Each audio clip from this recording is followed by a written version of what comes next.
Welcome to the Explainer. If you're prepping for the Life in the UK test, you are in exactly the right place. We're going to tackle all the essential history you need to know from Chapter 3 of the official guide. So let's get right to it. So we've split Britain's story into 4 major chunks. We'll kick things off with the very first settlers, then see how a kingdom was forged, look at its rise as a global powerhouse, and finish up with the modern era, all the wars and big changes that made Britain what it is today. Okay, first up, the foundations of Britain.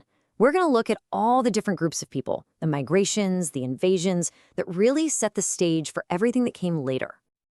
So if you look at early British history, it's just one wave of change after another. You start with these, mysterious people who built Stonehenge, then you get the Celts in the Iron Age, but the real game changers? A series of invasions. First the Romans, then the Anglo-Saxons, the Vikings, and then the big one, the Normans in 1066. Every single one of these groups left their mark in a huge way.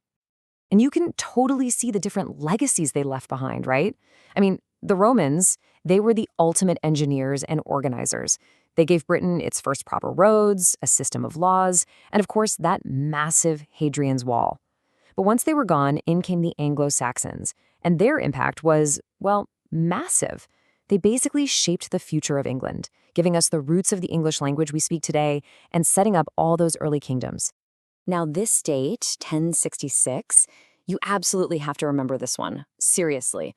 It's probably the most important date in all of English history. The Norman conquest wasn't just about a new king taking over. No way. It was a complete overhaul of the entire country. It changed the language, the government, the whole social ladder, everything. Okay, so let's see how this new kingdom started to take shape. This next era is all about conflict and crisis. We're talking plagues, civil wars, you name it. And all of this chaos really defined that push and pull relationship between the king and his people. You have to understand, the Magna Carta was a huge deal for its time. I mean, it was revolutionary. For the very first time, it put down in writing this incredible idea that nobody, not even the king, is above the law. This was the first baby step toward the rights we have today, and it's still this foundational piece of British liberty. It's even influenced laws all over the world. Man, this whole period was just a roller coaster of drama, both religious and political. You've got Henry VIII breaking away from the Catholic Church just so he can get a divorce. Bam, that's the English Reformation. Then his daughter, Elizabeth I, has to defend that decision by fighting off the massive Spanish Armada. And all the while, this tension is building between the monarch and Parliament until it just explodes into the English Civil War. It was really a fight to decide who was actually in charge. And what happened after the Civil War was, well, it was radical. This wasn't just some power squabble. They actually executed the king. And for a while, England wasn't a monarchy at all. It was a republic called the Commonwealth, run by Oliver Cromwell. Now, it didn't last, and they did bring a king back eventually, but the cat was out of the bag. Things would never be the same. The big takeaway is that Parliament came out of this whole mess with way, way more power. So why is it called the Glorious Revolution? Well, mostly because it was bloodless, at least in England. It was the final move that ended this long, long power struggle. Basically, Parliament got rid of King James II and invited his daughter Mary and her husband William to take the throne. But, and this is a big but, they could only rule on Parliament's terms. This led straight to the Bill of Rights in 1689, which put serious limits on the monarch's power and cemented Parliament's authority once and for all. All right, next up, we've got an era of just massive expansion.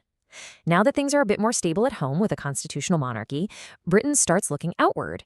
And thanks to all the new tech from the Industrial Revolution, it's about to build a global empire.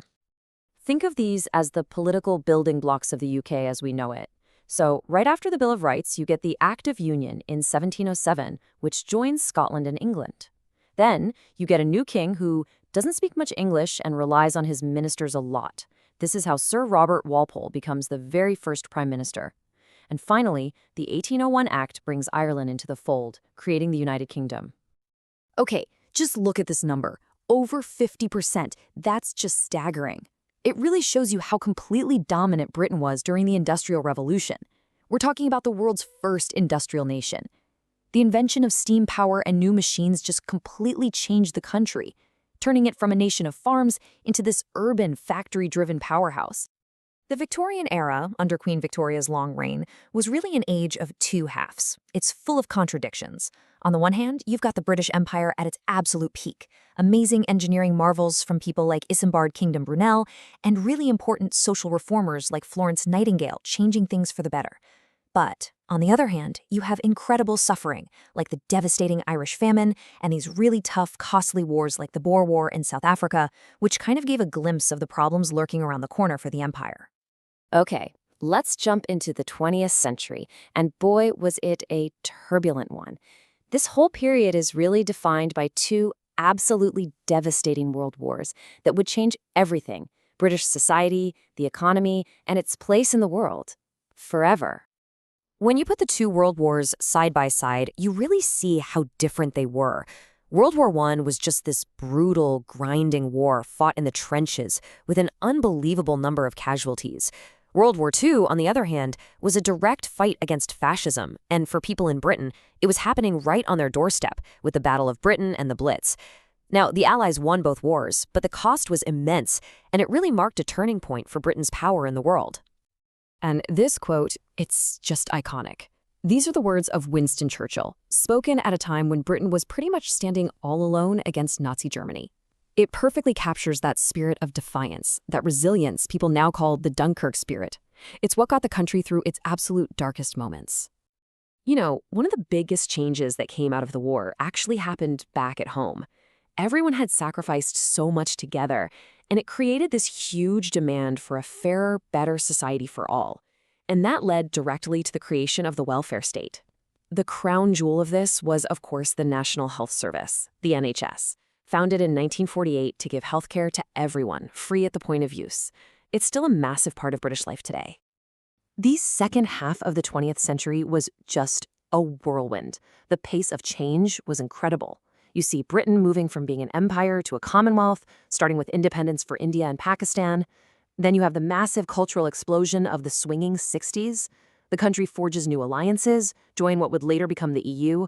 And at home, you have these huge political milestones, like Margaret Thatcher becoming the first female prime minister and the Good Friday Agreement bringing a peace process to Northern Ireland. Just so much happening.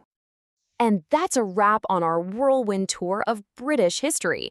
So as you're getting ready for your test, really think about a question like this. It's a great way to pull everything together. It makes you think, what really had the biggest impact? A piece of paper from the 13th century or a health service from the 20th? Thinking it through like that will really help all these facts stick in your mind. Good luck!